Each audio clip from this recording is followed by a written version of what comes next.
What's up, you freaky folks? My name is Nick. Welcome to my channel. Whatever you're watching, I'm making videos about. And if you're new here, every month I make lists of recommendations for all of our favorite streaming services, and I'm always excited to talk about HBO Max because I feel like they have a constant flow of great movies coming to the service. But since things are always coming and going, let me start out by pointing out some movies that are leaving HBO Max at the end of the month, that way you don't miss them. We've got Man of Steel, the latest solo Superman movie that just about everyone but me hates. Ad Astra is a sci-fi adventure starring Brad Pitt as a man who discovers emotion. Don't miss it. Leprechaun is the best, worst movie ever made. Hello. They've got Before Sunrise and Before Sunset, two of my favorite romance movies. They're leaving. I love those movies. There's also Blood Simple, the movie that put the Coen brothers on the map and showed the world how great Frances McDormand is. And of this bunch, probably my personal favorite, Martha, Marcy, May, Marlene. I just love this movie. Probably my favorite cult movie, my favorite character study. If you love Elizabeth Olsen, you gotta check it out. They do have the entire Leaving Soon section right there on the app or the site so you can get the full list, but those are some of my favorites that I wanted to point out. And if you're not already subscribed, make sure you do so. That way you stay up to date with what to watch and where to watch it. Number 10 is Godzilla, King of the Monsters. This monster movie is the follow-up to the latest Godzilla reboot and the most recent installment in the MonsterVerse franchise. Get this plot. Global warming is bringing out all the kaiju, which leads to one big monster mash. HBO Max has a ton of old school Godzilla movies if that's the path you want to go down. I don't care. I'll admit it. I am so here for the MonsterVerse. I cannot wait for Godzilla vs. Kong.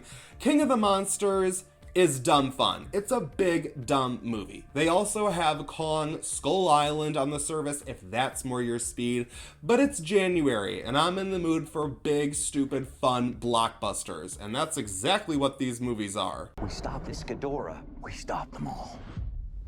Is there another creature that might stand a chance against him? My God. Zilla.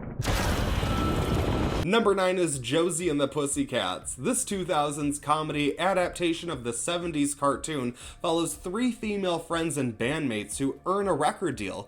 Getting a taste of fame, they learn the label behind them is up to nefarious activity. It's a favorite I grew up with, and I know it's quite ridiculous, but that's what I'm here for. And I appreciate the underlying themes of consumerism and corporate control. It's actually a pretty entertaining satire that tackles 2000s pop culture. Love it or hate it, Josie and the Pussycats should not be forgotten. And if you're really into it, they also have the cartoon on the service, just for fun. Are you gonna kill me with the guitar?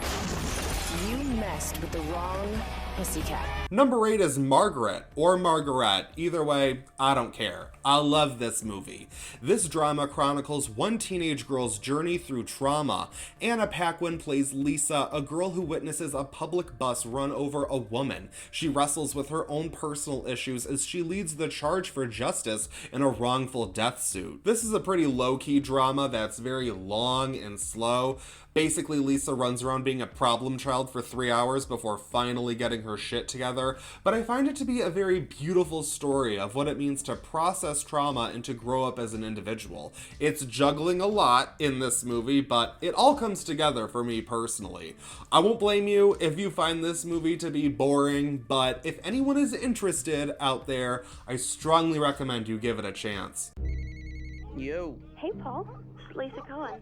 By any chance, would you want to meet somewhere and, like, take away my virginity?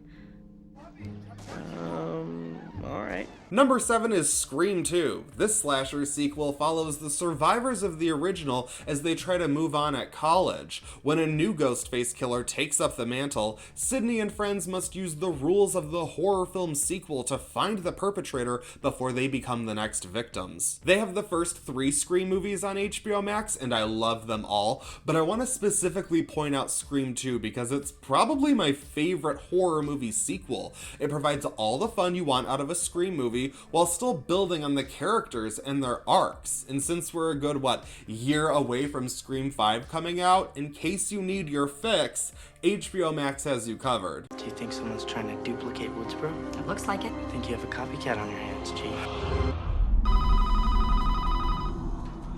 Hello? Hello, Sydney. Remember me? Number 6 is Ready Player One. This sci-fi adventure fantasy is set in a futuristic world in which most people spend their time in an online community known as the Oasis.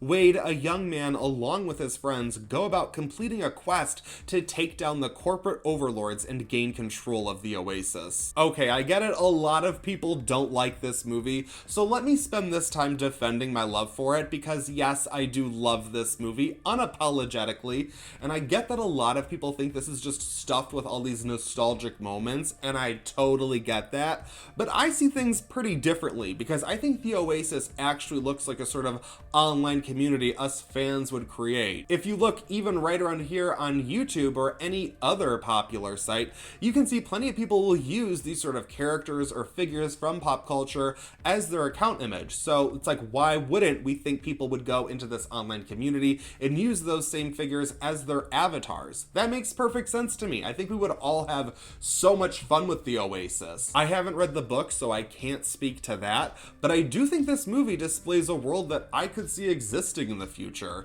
and it explores the never-ending fight of the have-nots against the haves in a visually engaging and exciting way that only Spielberg could pull off. I created a hidden object, an Easter egg. The first person to find the egg will inherit $500 billion and total control of the Oasis itself. Number 5 is The Flintstones. This family comedy follows the prehistoric characters, including Fred, Wilma, and the Rebels. This movie adaptation is a moralistic tale as we see Fred get a taste of success in the way that it goes to his head. I know, what the hell am I doing recommending this movie, right? Basically, I love it. I love this movie. I loved it as a kid. I love it now. I've always loved the Flintstones. They even have the ridiculous sequel on HBO Max, as well as the original cartoon series, in case you want to get into that. And I know it might be very silly, but can we just talk about how the B-52s show up as the band in this movie? I think it might be my favorite thing ever. Now let's get this straight, Rebel. I don't need permission from my wife to make a decision. In my cave, I reign supreme. Supreme! I won't tell her, Fred. Thanks, pal. Number 4 is The Thing from 2011. This sci-fi horror film is a prequel to the 80s classic. A group of researchers convene at Antarctica to assess an alien discovery. It doesn't take long before this entity begins taking over each individual one by one. I know a lot of people don't like this movie because the studio replaced scenes of practical effects with CGI, but I don't think it ruins the entire viewing experience. For me personally, I remember seeing this in theaters back when it came out, and when that ending hit and it was revealed that this was actually a prequel and not a remake, I got so excited. This was actually marketed as a remake of John Carpenter's 1982 classic, and we were all like, excuse me, no.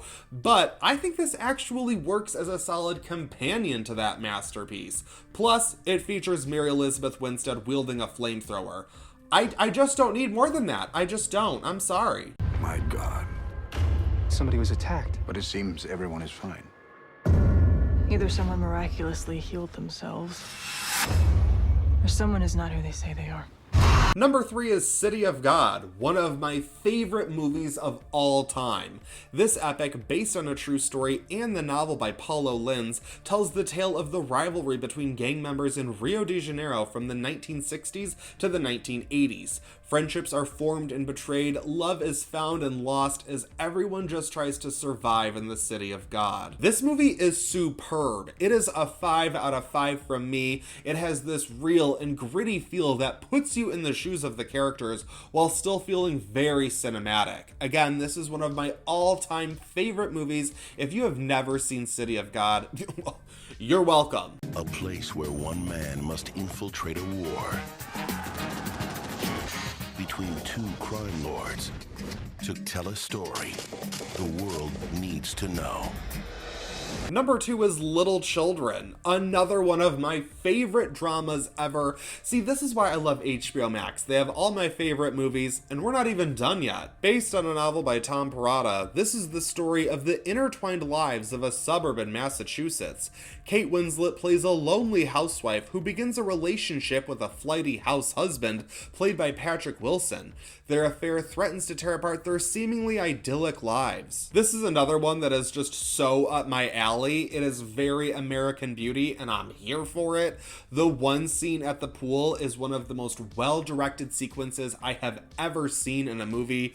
If you like stories about messed up shit going on in the suburbs, don't miss it. It's the hunger for an alternative, and the refusal to accept a life of unhappiness. Number 1 is Mad Max Fury Road. This action adventure is about a recluse in an apocalyptic wasteland who becomes involved in a daring mission. Along with a badass Furiosa played by Charlize Theron, Max sets out to escape the evil clutches of a tyrannical overlord through the most explosive road trip ever. This is another 5 out of 5 film for me. I absolutely love it. I think it is the perfect action film. It manages to make the action the story in a way that I don't think we've seen captured quite like it. And they do have The Road Warrior and Beyond Thunderdome on HBO Max as well. And the original Mad Max, right now it's over on Netflix in the US. So if you're Mad Max curious, if you're looking to binge the entire franchise, I strongly recommend it. Where is she taking them?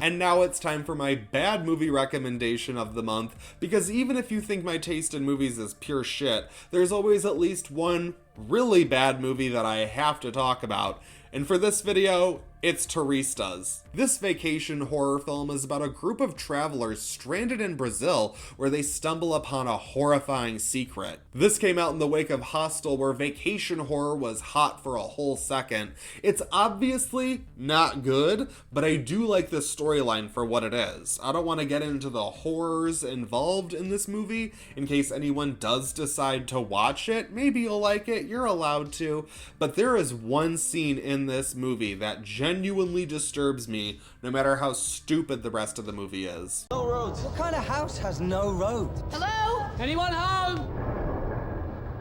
Hola. What the hell is this place? Who the hell are these people? That is my list of the best movies to watch on HBO Max in the month of January.